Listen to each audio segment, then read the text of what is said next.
तौबा मेरी तौबा मेरी तौबा मेरी तौबा, इस्लामाबाद में कभी ईद नहीं मनाऊंगा। मेरी तौबा मेरी तौबा मेरी तौबा मेरी तौबा।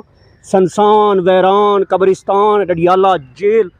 और मैं कहाँ पे फंस गया इस ईद में भाई। बहुत मुश्किल है यार। जो लोग परदेसी यहाँ पे कोई फंस जाए ना, उसको नानी याद आ जाती है। बस छोड़ दो यार, ये क्या चला। बहुत शुक्रिया मुग़ल साहब।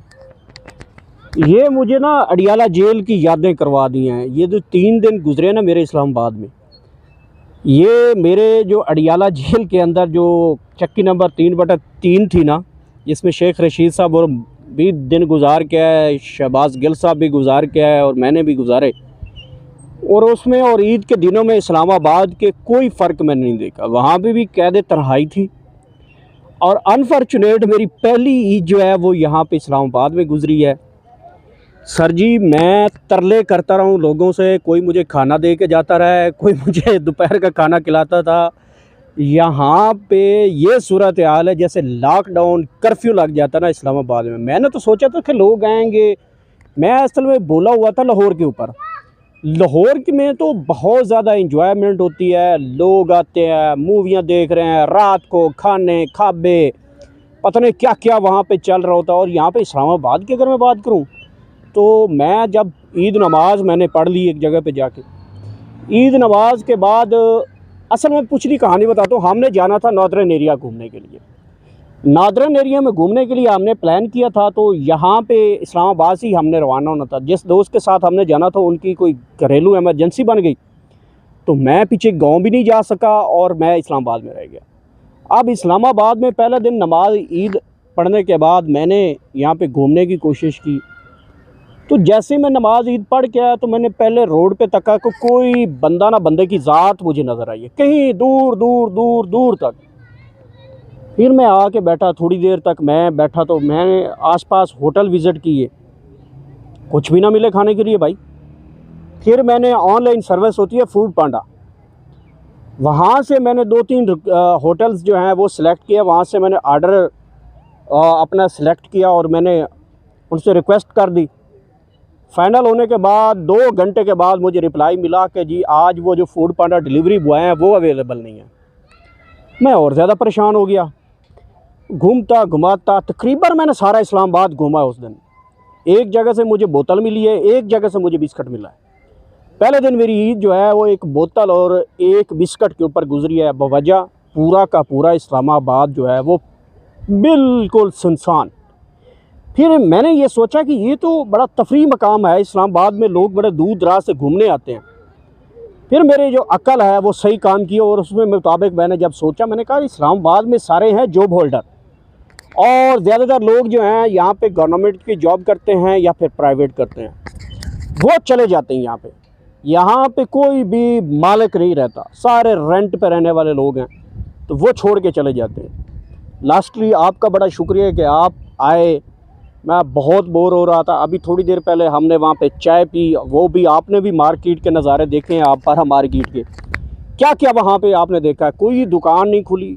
एक ढूंढने के बाद हमें क्वेटा कैफ़े मिला है, वहाँ पे हमने एक कप चाय पी है और ये गुजारा चलाया।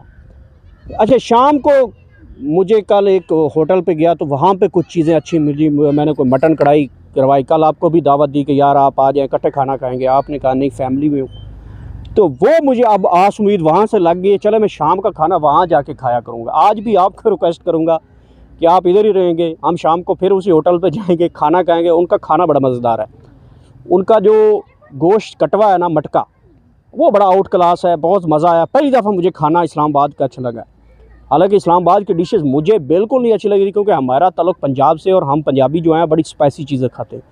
तो आज आपको भी ले जाऊँगा। ईद पे अगर कोई लोग इस्लामाबाद में घूमने आना चाहता है तो वो बेहतर है कि अपने कब्रिस्तान चला जाए, वहाँ से अपने प्यारों से बातें कर ले, तो बहुत ही अच्छी ईद है। यहाँ पे तो आप इस्लामाबाद में रहें तो किसी मशूक को कॉल मिलाएं तो 2 घंटे के बाद आप वैसे ही बोर हो जाएंगे, उसके साथ बात ही नहीं कर पाते। ये इतना मतलब आपका जहनी जो एटमॉस्फेयर है यहाँ का, वो इतना कोई ड्राई और इतना कुछ साइलेंट हो जाता है कि बंदा ऐसा लगता है या तो अडियाला जेल में बैठ गया है, तो यह लगता है बंदा कब्रिस्तान की सैर कर रहा है। ये दो चीज़ें तो मैंने नोट की हैं। मेरे प्यो दी तौबा मुगल साहब, मैं आइंदा ईद इत्थे इस्लामाबाद मैं नहीं गुजारनी। जी नाजरीन, आपने एक परदेसी जो है वो यहाँ पे इस्लामाबाद में रह गया। ये देखें, आप ये समझ सकते हैं कि इस्लामाबाद के अगर रौनकें हैं तो ये वो लोग परदेशियों के साथ, ये पार्क है, ये पार्क है।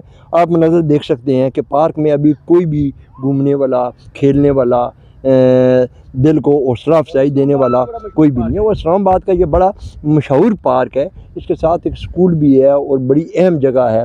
आप देख सकते हैं ये गौर सियाल साहब माशाल्लाह बहुत डिसहार थे, बहुत ही डिसहार थे। इनको मैं हौसला अफजाई के लिए मैं इनके पास आया और इनके साथ ही इंशाल्लाह, क्योंकि ज़ाहिर बात है ये बड़े एक सिंगर तजज़ियाकार भी है, तजज़िया निगार भी हैं और इस्लामाबाद की ये रौनक भी है, मीडिया की रौनक है।